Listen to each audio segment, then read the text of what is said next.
The urinary system consists of the kidneys, ureters, bladder, and the urethra. The kidneys are the principal organ of the urinary system. The primary functions of the kidneys are to regulate the volume and composition of extracellular fluid and to excrete the waste products from the body. The kidneys are also the function to control the blood pressure, produce erythropoietin, activate vitamin D, and regulate acid-base balance. The ureters carry urine from the renal pelvis to the bladder. They can be easily obstructed internally or externally. The kidney damage can result from a backflow of more than the amount of urine. The urinary bladder is a stretchable organ positioned behind the symphysis pubis and anterior to the vagina and rectum. Its primary functions are to serve as a reservoir for urine and to eliminate waste products from the body. The normal adult urine output is approximately 1,500 milliliters per day, but that can vary due to food and fluid intake. Typically, an individual will urinate 5 or 6 times during the day and occasionally at night. The urethra is a small tube that incorporates the smooth muscle of the bladder, neck, and extends to the striated muscle of the external meatus. The urethra's primary functions are to control voiding and serve as a means of passage for urine from the bladder to the outside of the body during voiding. The female urethra is 1 to 2 inches long and lies behind the symphysis pubis but anterior to the vagina. The male urethra, which is about 8 to 10 inches long, originates at the bladder neck and extends the length of the penis. The upper urinary system consists of 2 kidneys and 2 ureters. The kidney size and weight decreases due to reduced renal tissue growth. Glomerular filtration rate decreases due to a decrease in renal blood flow resulting from lower cardiac output. Tubular function diminishes, increased risk for reflux of urine into the ureters, and chronic diseases such as atherosclerosis and hypertension also decrease renal functioning in older adults. You want to assess for signs of dehydration or electrolyte imbalance, and by doing this, you are looking at the skin turgor, their intake and output, you're looking for confusion, concentrated urine, medications such as diuretics, and you also want to look at their laboratory values. And you'll be looking specifically for proteinuria, increased in BUN and creatinine, or presence of blood in the urine. For interventions, you want to encourage an intake of at least 2 to 3 liters of fluid daily, if not contraindicated. You instruct the client about signs and symptoms of dehydration and to contact the healthcare provider immediately. Instruct the client about the importance of completing antibiotics until the entire prescription is gone, even if the symptoms go away.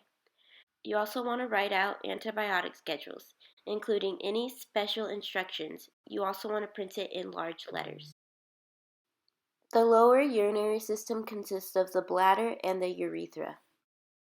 The capacity of the bladder decreases by 1/2, resulting in urinary frequency and nocturia. Emptying the bladder may become difficult because of a weakening of the bladder and perineal muscles and because of a decrease in sensation of urge to void. The increased frequency in dribbling may occur in men because of a weakened bladder and an enlarged prostate. Prostatic enlargement may cause urinary retention and bladder infection in men. Women may also experience stress incontinence. Interventions for the lower urinary system include the following: initiating a bladder training program if it's indicated. Encourage older women to void at first urge when possible. You also want to initiate a skincare program if incontinence is present. Providing methods of dealing with incontinence is helpful, such as Kegel exercises.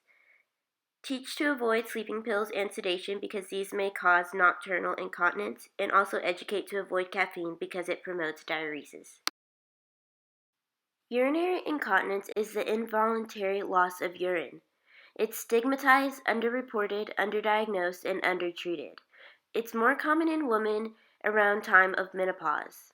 It causes an increased risk for depression, anxiety, loss of dignity and autonomy, social isolation, falls, skin breakdown, and avoidance of sexual activity.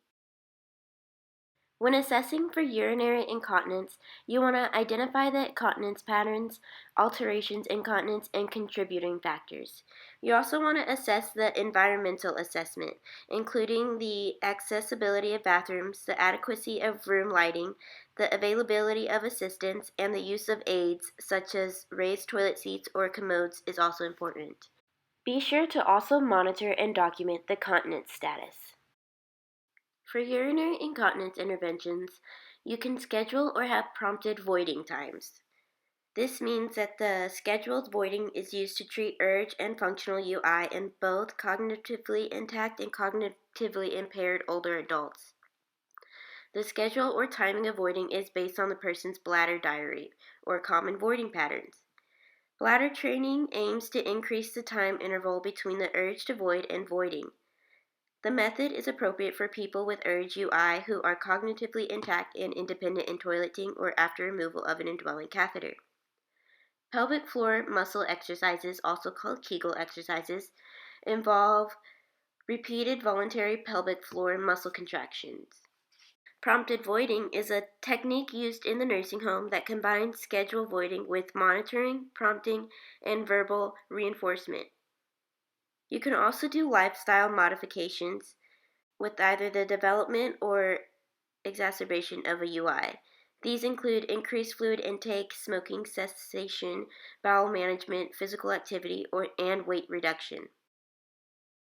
An environmental, functional, and cognitive assessment is important to determine factors that may affect the individual's ability to use the toilet in public settings, at home, and in hospital and institutional settings.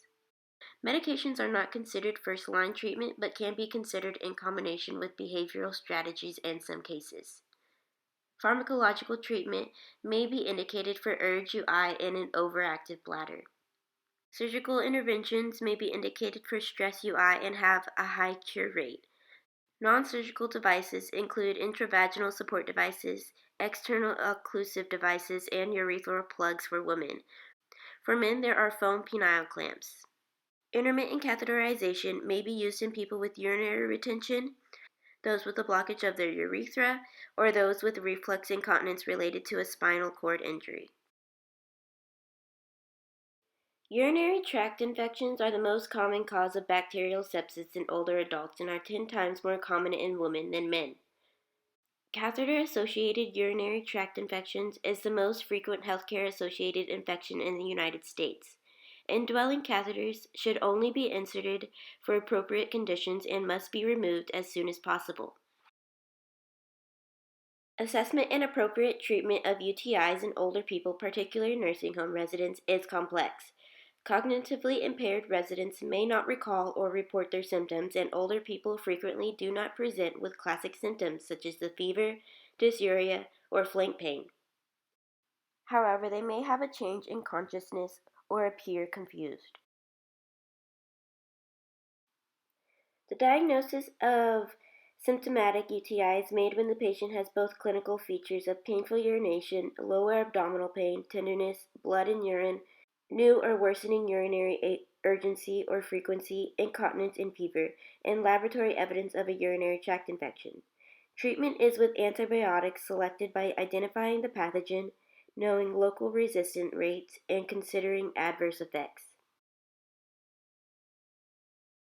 Here is a video further explaining how aging affects your bladder.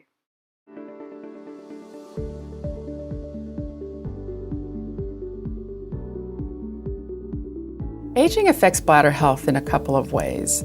There can be a deterioration in how the nerves and the muscles signal the bladder. In addition, the bladder muscle can lose its elasticity or stretchiness so that it doesn't want to hold as much urine as it did when it was younger. Other medical conditions can significantly contribute to the health of the bladder. For example, someone that has arthritis may be limited in their activity because of the pain. Not being active leads to generalized deterioration in the muscle strength, which can make it harder to go from lying to standing or sitting to standing, and the longer it takes to change position and get to the bathroom can interfere with the ability to get to the bathroom in time. In addition, heart conditions can cause you to retain fluid in your body that has to come out, oftentimes at night when you're lying down. And it's not unusual in older people for them to make most of their total urine output at night. That certainly can make it harder to get a good night's sleep when you're making so much urine that you have to get up frequently to get rid of it.